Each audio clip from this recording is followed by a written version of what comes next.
Di ayat ini dikatakan kecelakaanlah bagi orang-orang yang tertutup pada waktu menyaksikan hari yang agung itu. Dia tidak akan sampai pada hari yang agung itu. Tertutup aja selamanya. Siapa yang akan sampai pada hari yang agung ini dan menyaksikan hari yang agung ini? Orang yang terbuka. Makanya di ayat selanjutnya Allah mengatakan, alangkah terangnya pendengaran mereka, alangkah tajamnya penglihatan mereka pada hari ketika mereka datang kepada kami. Ulangi, alangkah terangnya pendengaran mereka, alangkah tajamnya penglihatan mereka pada hari ketika mereka datang kepada kami. Kapan hari itu? Kapan saja. Bagi mereka yang sudah tahu ilmunya, tahu caranya, dia bisa merayakan hari agung itu setiap ruang dan waktu, kapan saja. Allah tidak pernah tidur, tidak pernah ngantuk. Pintu gapuranya selalu terbuka bagi siapa saja. Itu baru keren. Pengen gak pendengaran kita tajam, penglihatan kita terang? Pengen gak? Nah itulah di Quran dikatakan, fakashafna anka gidoaka fabasyaruka liyaumal hadid. Pada hari ini aku singkapkan tirai yang menutupi pandanganmu sehingga penglihatanmu menjadi amat sangat tajam. Itulah yang disebut dengan mukasyafah. Bagaimana supaya level mukasyafah ini dicapai? Level pertama yang harus dicapai adalah ma'rifah. Baru setelah ma'rifah, musyahadah. Setelah musyahadah, baru mukasyafah. Setelah mukasyafah, baru level tertinggi namanya mahabbah.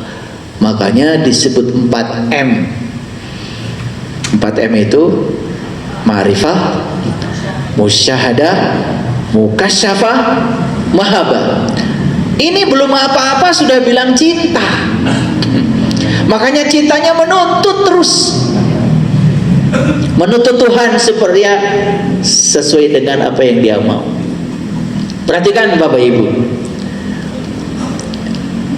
jangan-jangan suami istri ini cuma kontrak sosial, tidak ada cinta di sana.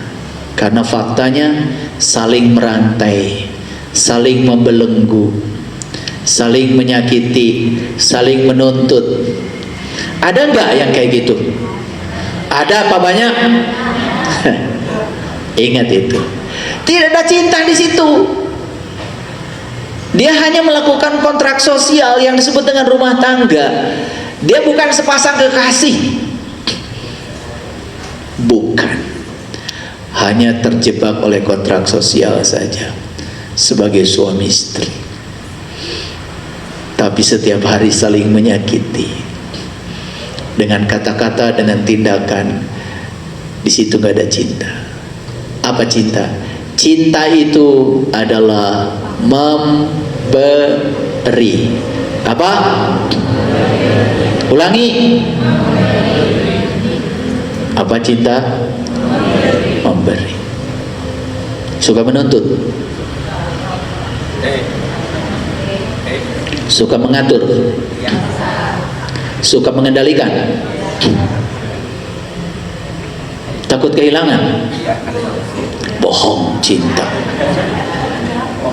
cinta itu memberi dan tidak peduli apa yang diterima. Dan pasti yang diberi adalah kekuatan positif. Apapun yang diterima, seperti matahari. Nah, satu-satunya contoh cinta itu ya matahari. Matahari itu memberi, memberi, memberi. Tidak ada tagihan.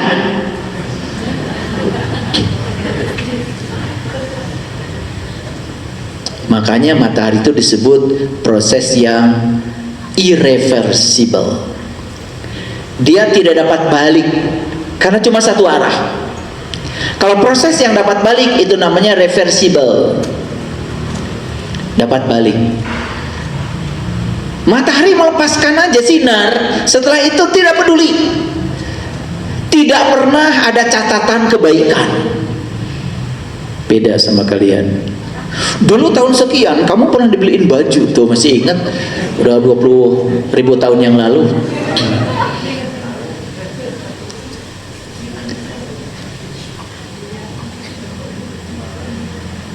Jadi yang Bapak Ibu lakukan setiap hari itu cinta atau transaksi? Itu transaksi yang dibungkus dengan suatu kain kehormatan namanya cinta. Bullshit. Cinta itu tidak peduli apa yang dia terima, tetap memberi. Yes. Kalau sudah bisa memberi, baru semua itu jadi ladang kenangan, jadi taman kenangan, gak ada ladang penyesalan. Karena memberi bukan untuk orang lain, memberi adalah untuk diri saya sendiri. Jadi Bapak Ibu, kalau Bapak Ibu melayani pasangan, itu sebetulnya sedang melayani diri sendiri. Kalau ngasih untuk pasangan itu yang terbaik, itu ngasih buat dirimu sendiri.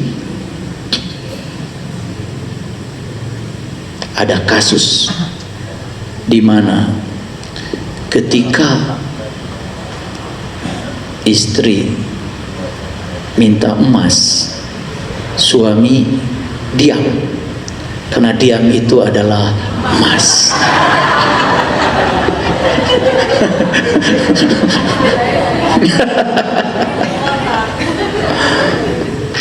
Balikan sugan berat atuh. Nggak ngerasakan berat kayak gede cakeun. Jadi diam itu emas ya Bapak Ibu. Karena para suami langsung diam kalau disuruh beli emas.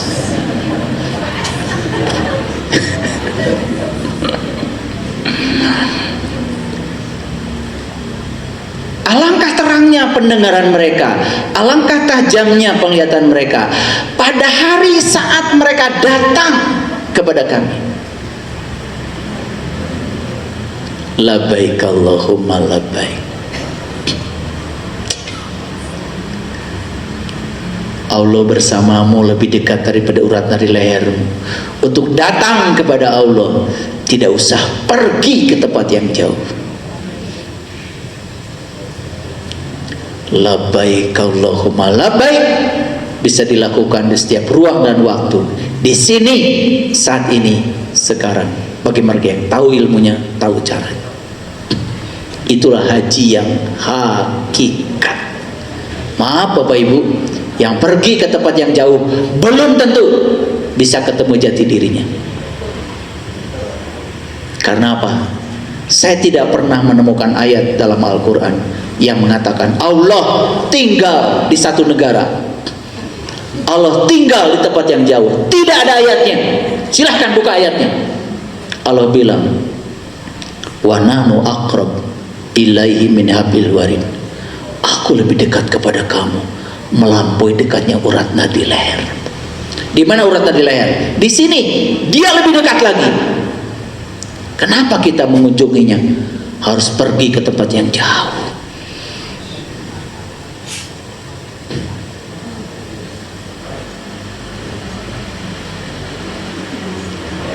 Kunjungi dia di sini. Tidak pernah tidur, tidak pernah ngantuk. Tidak usah nunggu bulan apa, tidak usah. Mau bulan Safar, Muharram, mau Ramadan, bulan apa saja, dia selalu ada. Yes. Labbaik Allahumma labbaik, labbaik la syarika lak, labbaik, labbaik Allahumma labbaik, labbaik la syarika lak, labbaik, innal hamda wan ni'mata lak wal mulka la syarika lak, innal hamda wan ni'mata lak wal mulka la syarika lak. Aku datang ya Allah, aku datang memenuhi panggilan untuk membebaskan ketidaktahuanku tentang-Mu, untuk membebaskan rasa syirik yang ada pada diriku. Syirik itu menduakan Tuhan gara-gara kita tidak tahu dan kenal kepada Dia. Temui Dia di sini, saat ini, sekarang. Maka Allah menjanjikan, alangkah terangnya pendengaran mereka, alangkah tajamnya penglihatan mereka pada hari di mana mereka datang kepada Kami. Hari itu bisa kapan saja bagi setiap orang yang tahu ilmunya, tahu caranya. Tetapi orang-orang yang gelap, pada hari ini berada dalam kesesatan yang sangat nyata.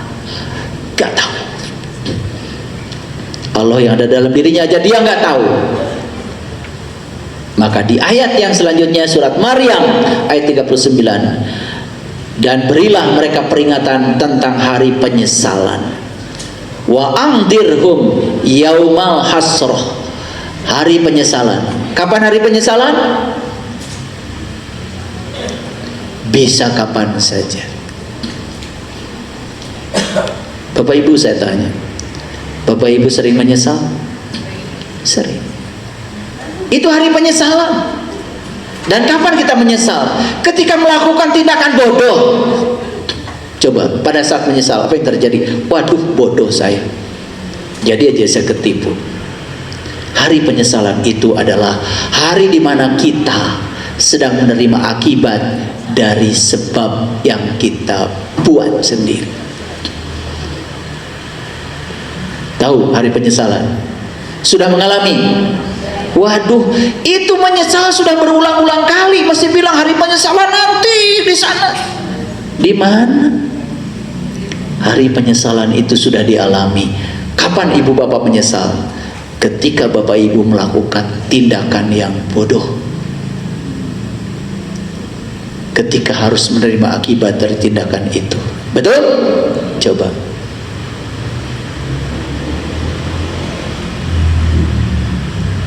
Sering kita masih mengandai-andai hari penyesalan nanti. Setiap hari menyesali keadaan. Nyambung dengan yang tadi. Yes. Makanya saya kalau kajian itu berstruktur, ya ada didaktik metodiknya.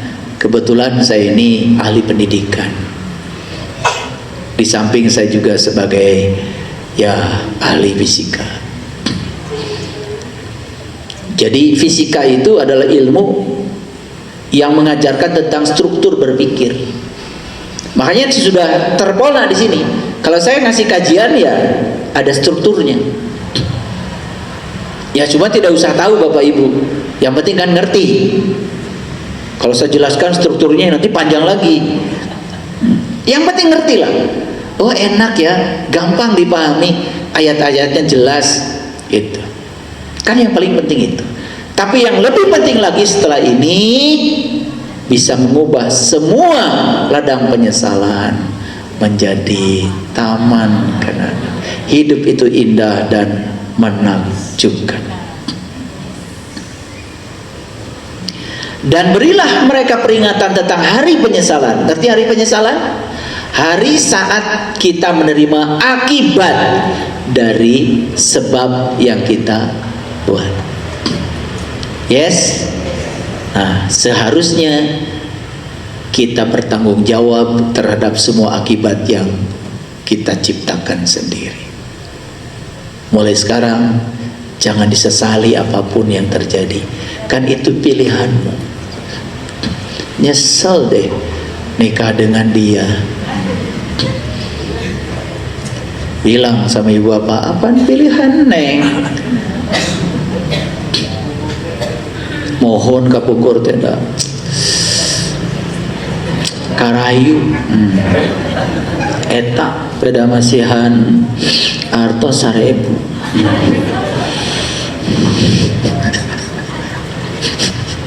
Makanya harus jual mahal ya.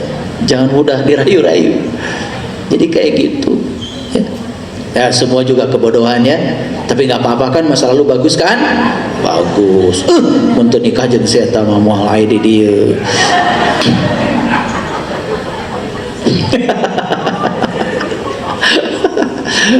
Ya, oke. Dan mereka dalam kelalaian dan mereka tidak beriman. Jadi, kenapa orang lalai? Ya, karena tidak beriman. Ini yang berbahaya kan, saya sudah bilang, yang mengaku beriman. Makanya lebih berbahaya orang yang merasa terang daripada orang yang merasa gelap. Orang yang merasa terang padahal poek, ya itu sudah saya jelaskan kajian yang lalu. Masuk golongan apa Bapak Ibu? Udah lupa lagi. Kan ada golongan kanan, golongan kiri, ada golongan terdahulu. Golongan mana tuh yang poek? Golongan kiri. Saya sudah bilang, orang yang tidak sadar tidak berbahaya kalau tidak membagikan ketidaksadarannya. Orang bodoh tidak berbahaya kalau tidak membagikan kebodohannya. Orang yang menghayal tidak bahaya kalau tidak membagikan hayalannya. Ini sangat berbahaya ketika dia membagikan itu. Yang paling berbahaya itu adalah orang yang tidak tahu, tetapi dia tidak tahu kalau dirinya tidak tahu. Tetapi dia sok tahu, merasa diri seolah-olah yang paling tahu, dan dia memberitahu orang lain. Itu yang berbahaya. Makanya Bapak Ibu jangan ketipu, ya, mana yang asli, mana yang palsu. Harus bisa membedakan. Itulah furqan dalam diri kita harus hidup. Ada furqan dalam diri kita. Mana pengalaman, mana teori, harus bisa membuktikan. Makanya ciri ilmu cuma 3. 1, ilmu itu harus memenuhi asas koherensi. Ilmu itu harus selaras dengan akal pikiran yang waras. Kalau tidak bertolak belakang dengan itu, bukan ilmu. Yang kedua, ilmu itu harus memenuhi asas korespondensi. Ilmu itu harus nyata dan bisa dibuktikan. Semua yang saya bicarakan, silakan mau membuktikannya. Bisa saya bantu. Bisa membuktikannya. Baru ilmu yang ketiga harus memenuhi asas pragmatis. Ilmu itu harus punya kemampuan menolong. Paham ya? Itulah disebut syafaat. Jadi syafaat dari Nabi Muhammad itu bukan nanti, ya sekarang. Kalau kita mewarisi ilmunya Nabi Muhammad. Jadi kalau kita ketiban ilmunya beliau itu jadi pewarisnya, dan sekarang ilmunya kita amalkan, itulah syafaat. Syafaat nanti katanya, lagi antri dipanggil, ini umatku juara sholawat. Begitu. Tidak begitu Bapak Ibu, settingnya tidak begitu ya. Makanya di Quran dikatakan, qul lillahi syafa'atu jami'ah. Katakanlah syafaat itu semuanya punya Allah. Tidak ada manusia yang diberi kemampuan untuk memberikan syafaat. Itu di Quran dikatakan, syafaat itu semuanya gemlang punya Allah. Nah, ilmunya Allah disampaikan para nabi, para rasul. Para nabi, para rasul mewariskan ilmu ini sampai pada kita. Ilmunya diamalkan sekarang oleh kita. Itulah yang disebut dengan syafaat. Karasa iraha ayo kedah karawas ayo ya. Iya mah setiap ditanya bagian orang lain di dia. Oke. Ayeuna teu kabagian ngomong ke. Cing atuh ari bodoh teh entong dikukut wae da bodoh teh. Ya. Jadi mengubah ladang penyesalan menjadi taman kenangan. 1, jangan menyingkirkan kesadaran dari tahtanya sebagai raja. Biarkan kesadaran menjadi raja di sini. Yang kedua, ubah sudut pandang terhadap kehidupan. Yang ketiga, lepaskan diri dari dualitas. Dualitas itu adalah penghakiman buatan pikiran palsu. Yang keempat, selaraskan cipta, rasa, dan karsa. Yang kelima, berhenti menolak. Terima semua apapun yang terjadi. Hening Bapak Ibu, hening ya. Tadi ada contoh ya dari sahabat kita dari Serang. Beliau mengalami kejadian, makin ditolak, makin beruntun itu kejadian. Begitu diterima, hening. Dan ternyata begitu diterima dan kita percaya di balik itu ada kebaikan, semuanya menjadi baik-baik saja. Terima kasih. Assalamualaikum warahmatullahi wabarakatuh.